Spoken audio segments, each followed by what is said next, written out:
Olá, meu aluno, olá, minha aluna. Bem-vindo aqui a uma aula sobre o conteúdo da nossa sondagem, tá? Vão ser expressões algébricas, tá? Primeiro, para a gente lembrar o que é uma expressão algébrica, é toda expressão que nós tenhamos uma letra, como 3A mais 7. Isso aqui é uma expressão algébrica porque nós temos esta letra aqui, certo? Mais para frente, quando estivermos falando de monômio, vamos ver que isso aqui a gente chama de parte literal, certo? Também podemos chamar de coeficiente, não, desculpa, é variável.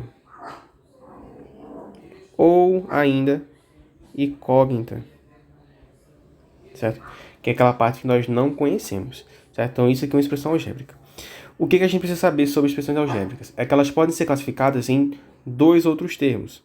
Primeiro, aqui, ó, uma expressão algébrica racional, que significa que não há variável no radical. Radical é a raiz, tá? Raiz quadrada, raiz cúbica, raiz quarta, tanto faz a raiz. Então, sempre que a gente não tiver uma incógnita, né?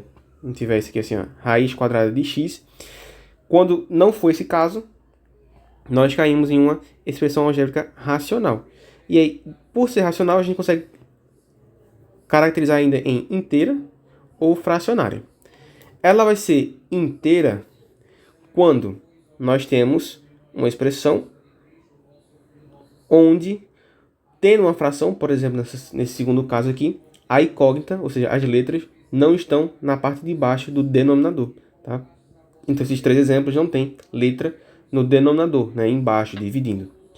Já o segundo caso, que é a fracionária, é quando a gente tem uma incógnita na parte de baixo da fração, né, no denominador. Como é, por exemplo, nessa fração aqui, ó, que tem o x aqui. Então, como tem aqui, isso tudo acaba virando uma expressão algébrica fracionária. Mesma coisa aqui, ó, eu tenho esse a, esse 2a aqui na parte de baixo da fração, que faz com que seja uma expressão algébrica fracionária, certo? Beleza. Quando que a gente vai acabar usando isso? Essa definição está na página 88 do livro de vocês, certo? Quando a gente acaba usando, de alguma forma, a expressão algébrica. Quando nós estivermos trabalhando com algum tipo de cálculo onde nós não conhecemos um dos lados ou alguma informação. Estou falando sobre um problema bancário, por exemplo. Ana gastou R$ 1.000 e ficou com R$ 375 na conta. Quanto que ela tinha? Isso aqui é uma expressão algébrica que eu vou montar. Eu sei que R$ 1.000, que foi o que ela gastou, mais 375, isso aqui vai ser igual ao que ela tinha antes, que eu vou chamar de x, tá? Eu montei aqui uma expressão algébrica. Um outro exemplo que eu trago aqui é quando a gente está falando em geometria, por exemplo, e eu não sei um dos lados da minha figura, nesse caso aqui, desse retângulo. Tem como calcular a área? É claro que tem. Ó, a área do retângulo é base vezes altura. A minha base mede B, a minha altura é A. Então a área é igual a vezes B, ou B vezes A, tanto faz. E o perímetro, o que é o perímetro? É a soma de todos os lados. Então eu sei que se aqui em cima é B, aqui também é B. E se aqui é A, aqui também vai ser A. Então o perímetro desse retângulo vai ser A mais B mais A mais B, né? Esse aqui é o perímetro. E aí, é uma coisa importante a gente ter em mente que sempre que eu tiver letras iguais, eu consigo juntar elas. Como assim? Ó, se não tem nada na frente dessa letra, você imagina que tem o número 1, tá? Porque realmente tem. Então aqui eu não tenho A mais A. Eu tenho 1A mais 1A, que é igual a 2A. E eu tenho 1B mais 1B, que é igual a 2B. E aí, professor, o que eu faço agora? Mais nada, minha gente.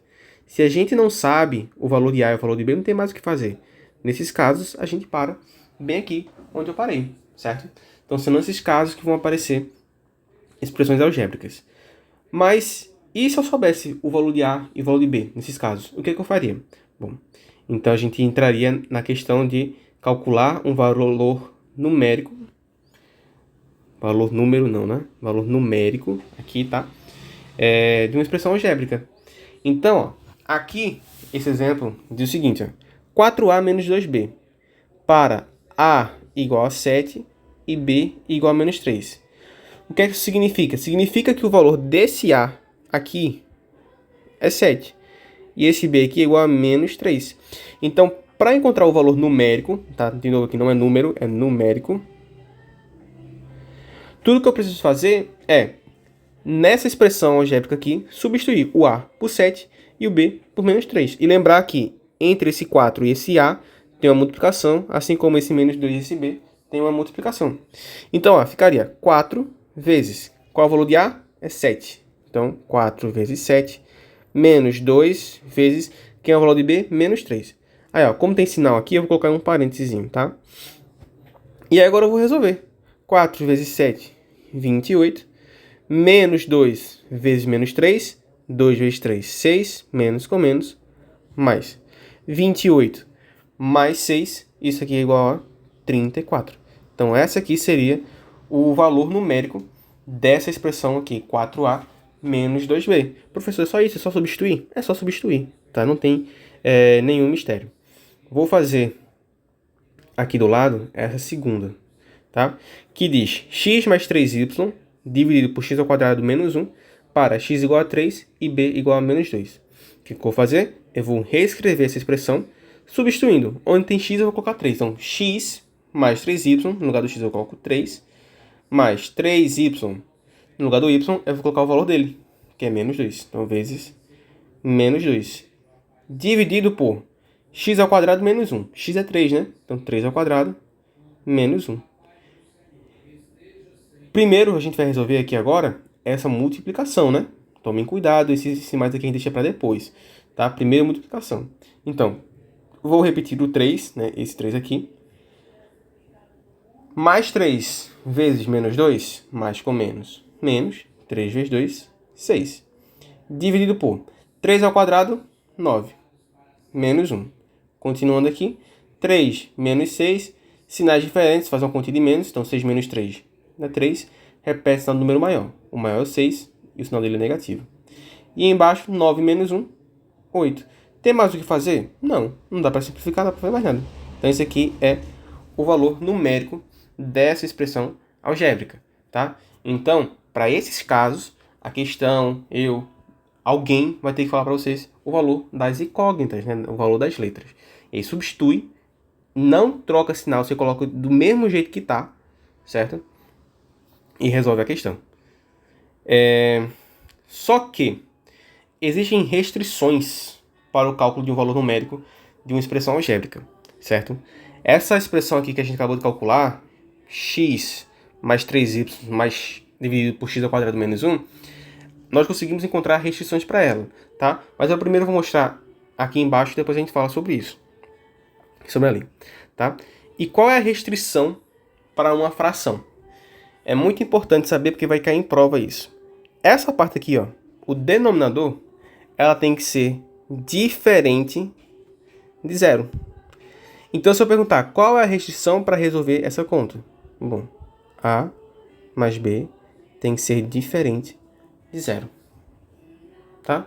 Não entendi, professor. Vamos fazer um exemplo prático. Vamos dizer que eu tenho a fração x ao quadrado dividido por x menos 3. Ó, eu quero saber qual é a restrição. Eu sei que isso aqui não pode ser igual a zero. Então, eu vou escrever que x menos 3 tem que ser diferente de zero. Eu quero saber qual é o valor que o x não pode ter. Porque se tiver, vai acabar dando zero aqui. Então, eu resolvo com uma equação no primeiro lugar normal. Eu tenho esse menos 3 aqui, eu passo lá para o outro lado, né? Somando. Então, mais 3. Então, vai ficar x é diferente de 0 mais 3. X tem que ser diferente de 0 mais 3, é mais 3. Então, a restrição para essa fração aqui é que o x não pode ser 3. Professor, por que não pode? Porque, ó, 1 sobre x mais 3, eita, 3 feio danado, mais 3 mais 3 não, é menos 3, para x igual a menos 3. Se eu vier aqui e substituir no lugar do x menos 3, vai ficar... Esse menos aqui é mais, né? Então, mais 3 menos 3. Isso aqui vai ser igual a 1 mais... E menos, nas diferentes, faz a conta de menos. 3 menos 3, 0. E isso aqui não pode acontecer de jeito nenhum, certo? Então, aqui, a minha restrição é que o x seja igual a 3. Se for igual a 3, não pode. De outros casos, pode. Então, eu poderia dizer assim, resposta igual x diferente de 3, certo? Essa é uma condição. Quando nós estamos falando de raiz, né, de uma raiz aqui assim, o que eu tenho que observar é o meu índice, esse carinha aqui do lado. Se esse índice for par, significa que quem está aqui dentro tem que ser maior ou igual a 0, tá? Porque não existe raiz de um índice par de um número negativo. Não estou entendendo, professor. Vamos ver um exemplo. Se eu tenho que a raiz quadrada de x menos 1, quais são os valores que esse x não pode assumir para que isso aqui seja verdadeiro? Ó, x menos 1 tem que ser maior ou igual a 0. É assim que a gente vai escrever, tá? E agora, mesma coisa, pega esse menos 1, passa lá para o outro lado, trocando de sinal. Então, x tem que ser maior ou igual a 1 positivo. Porque se ele for igual a 1, vai ficar 1 menos 1, que é igual a 0. E raiz quadrada de 0 existe, é 0. Mas se ele for 0, por exemplo, que já é menor do que a minha condição que eu achei aqui, 0 menos 1 é menos 1. E, pô, não existe raiz quadrada de menos 1. Se ele for menos 1, vai ficar menos 1, menos 2. E não existe raiz quadrada de menos 2. E por aí vai. Então, se eu fosse escrever aqui a resposta, ficaria: resposta é igual. X tem que ser maior ou igual que 1. Certo? Então, um jeito prático de encontrar aqui, para essas assim que são mais simples, como são esses dois exemplos que eu trouxe aqui para vocês, é só você trocar o sinal, basicamente, daquele número que acompanha. Mas aí a gente vai ver em sala exemplos maiores, né, que vão dar outros tipos de resultado, que você vai ter que fazer uma continha a mais. Não vai ser só trocar o sinal de quem está ali dentro, certo? É isso aí. Qualquer dúvida vocês mandam para mim e a gente vai tirando elas durante a aula, certo?